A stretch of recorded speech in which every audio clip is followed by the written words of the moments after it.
बिस्मिल्लाहिर्रहमानिर्रहीम। अस्सलाम वालेकुम मुअज़्ज़ज़ नाज़रीन, हमारी आज की वीडियो का मौज़ू मरूफ अतालवी सियासी मुफक्कर निकोलो मैकियावेली है।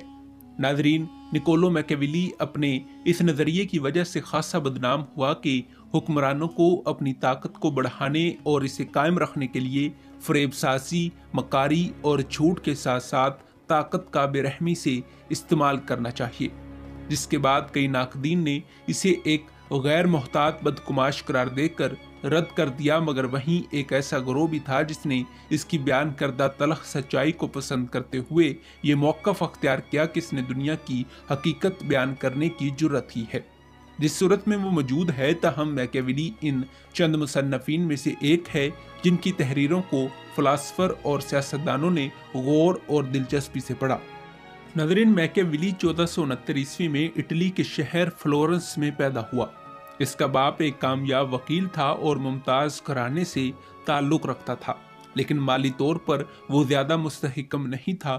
मैकियावेली का दौर इटली की नशात सानिया का दौर था। इटली, फ्रांस, स्पेन और इंग्लिस्तान जैसी रियासतों की मौजूदगी में कदरे कमज़ोर और दो हिस्सों में तकसीम था। नाज़रीन, इसलिए ये अमर किसी ताज्जुब का बास नहीं कि इसके दौर में इटली अपने अजीम तमद्दन के बावजूद अस्करी एतबार से ज़्यादा तवाना नहीं था। नाज़रीन, इसकी जवानी में फ्लोरेंस पर मेडिसी ख़ानदान से ताल्लुक़ रखने वाले मारूफ हुक्मरान लोरेंज़ो आज़म की हुक्मरानी थी। 1492 में लोरेंज़ो फोत हुआ तो इसके चंद सालों के बाद मेडिसियों को फ्लोरेंस से बाहर निकाल दिया गया, जिसके बाद फ्लोरेंस एक जमहूरिया बन गया। 29 साला मैकियावेली को 1498 ईस्वी में फ्लोरेंस में सरकारी शोबे में आला ओहदा दिया गया। नाज़रीन, 14 साल तक इसने जमहूरिया फ्लोरेंस की खिदमत की और मुख्तलिफ सफारती सिलसिलों में वो फ्रांस, जर्मनी और इटली भर के दौरे करता रहा। नाज़रीन, फ्लोरेंस की जमहूरिया का तख्ता 1512 ईस्वी में उलट दिया गया। मेडिसी फिर से हुक्मरान बन गए। मैकियावेली को बर्खास्त करते हुए नए मेडिसी हुक्मरानों के खिलाफ साजिश करने के जुर्म में गिरफ्तार कर लिया गया। अकुबत खाने में इसे बेपनाह अजियत दी गई, मगर इसकी बेगुनाही साबित होने पर इसी साल इसे रिहा कर दिया गया, जिसके बाद वो फ्लोरेंस के करीब ही एक छोटे से देहात में मुकीम हो गया। नाज़रीन, अगले 14 साल तक इसने कई किताबें लिखी, जिनमें सबसे अहम शहजादा यानी दी प्रिंस और टैट्स लियोलस की इब्तदाई 10 किताबों पर कुछ फिक्र ज़्यादा अहम है। इसकी दीगर किताबें, जिनमें फन जंग, तारीख फ्लोरेंस और लेमेंड्रा गैडा एक उम्दा ड्रामा है जिसे आज भी स्टेज पर पेश किया जाता है। ताहम दी प्रिंस ने असल शोहरत हासिल की। क्यास किया जाता है कि फ़लसफ़ियाना बुनियादों पर लिखी गई सियासी किताबों में ये सबसे ज़्यादा आसान फहम और शानदार किताब है। नाज़रीन, मैकियावेली ने शादी भी की और 6 बच्चों का बाप भी बना। महज 48 साल की उम्र में 1527 ईस्वी में वो फोत हुआ।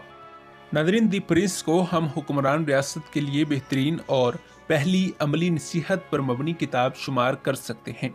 इस किताब का बुनियादी और मरकज़ी ख्याल ये है कि शहजादे को आगे बढ़ने के लिए इखलाकी किरदार को मुकम्मल तौर पर पसे पुश्त डाल देना चाहिए और सिर्फ अपनी मक्कारी और ताकत पर भरोसा करना चाहिए।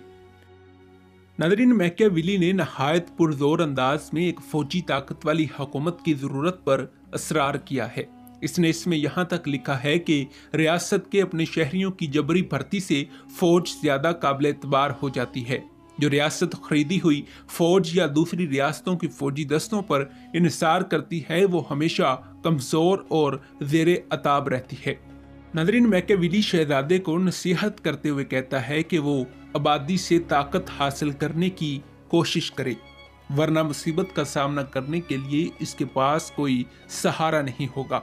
मैकियावेली ये सोच अच्छी तरह समझ सकता है कि कोई नया हाकिम अपनी ताकत मुस्तहिकम करने के लिए कभी कभार ऐसे इक़दामात करता है जो आवाम को पसंद नहीं आते। इसका मशवरा है कि रियासत पर कब्जा करने के बाद इसके फाते को एक ही बार मुकम्मल सफाकी का मुजाहरा कर देना चाहिए, ताकि इसे बार बार ऐसा ना करना पड़े और फिर आहिस्ता आहिस्ता अवाम को मराआत देकर, ताकि वो खुद को महफूज तस्वुर करते हुए हुक्मरान के वफादार रहें। नाज़रीन, शहजादे को कामयाबी की खातिर नसीहत करते हुए कहता है कि वो अपने साथ अहल और वफादार मशीर रखे। پھر وہ زور دیتے ہوئے کہتا ہے کہ ہر طرح کی چاپلوسی کا امکان ختم کر دے اور ایسا کرنے کی وجہ بھی بتاتا رہے۔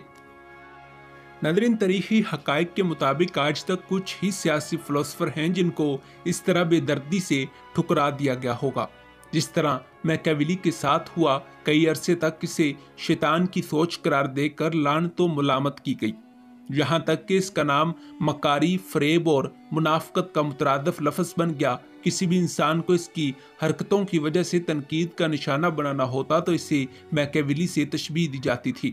ناظرین، میکیاویلی پر اخلاقی بنیادوں پر ہونے والی تنقید سے یہ ظاہر نہیں ہوتا کہ اس کی شخصیت میں متاثر کرنے والی کوئی بات نہیں تھی۔ اس کے بارے میں اکثر کیا جانے والا اعتراض یہ ہے کہ اس کے اپنے خیالات نہیں تھے۔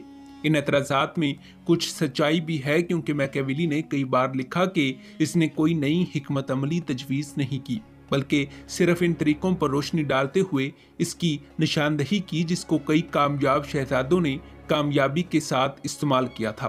در حقیقت میکیاویلی قدیم تاریخ کے مطالعے سے حیران کر دینے والی مثالوں کے ذریعے اپنی تجاویز کی وکالت کرتا ہے، یا پھر وہ اطالوی واقعات کی مثالیں دیتا ہے۔ ناظرین، سیزر بورجیا، جس کی میکیاویلی نے دی پرنس نامی کتاب میں خوب تعریف کی ہے، میکیاویلی سے کوئی سبق نہیں سیکھا بلکہ میکیاویلی نے اس سے زندگی کا سبق لیا۔ ناظرین، میکیاویلی کا کھلم کھلا اقرار کرنے والے چند ایک سیاسی قائدین میں موسولینی بھی شامل ہے، جبکہ نیپولن کے بارے میں کہا جاتا ہے کہ وہ دی پرنس کی کاپی اپنے سرانے رکھ کر سوتا تھا، اور ایسی ہی کئی آراء سٹالن اور ہٹلر کے بارے میں بھی عام ہیں۔ ناظرین، آج تک یہ واضح نہیں ہو سکا کہ میکیاویلی کی چال بازیاں کیا آج کی جدید سیاست کا زیادہ حصہ ہیں یا اس سے کم، جو اس کتاب کی اشاعت سے پہلے تھی۔ ناظرین، میکیاویلی کے اثرات اگرچہ عملی سیاست پر واضح نہیں ہیں، تاہم نظریہ سیاست پر اس کے اثرات پر کوئی رائے دینا آسان نہیں ہے۔